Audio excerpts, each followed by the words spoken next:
आणि आता पुढली बातमी येते नाशिकमधून, कारण नाशिक लोकसभा मतदारसंघातील अपक्ष उमेदवार शांतिगिरी महाराजांनी मोठं वक्तव्य केलेलं आहे।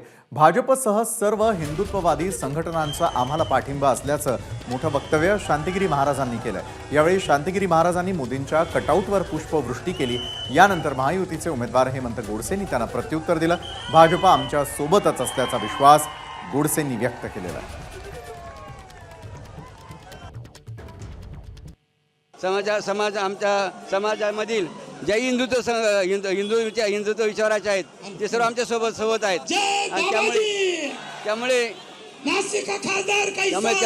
खात्री आमच्या सर्व मंडळी लढायचं आणि जिंकायचं, विजय निश्चित आमच्या बादलीचा होणार आहे। हिंदुत्व विचाराचे जेवढे सर्व मंडळी घटना पक्ष असेल किंवा संघटना असेल ते सर्व आमच्या बरोबर आहे। मग त्यामुळे भाजप आमच्या बरोबरच राहणार, त्यात शंका नाही।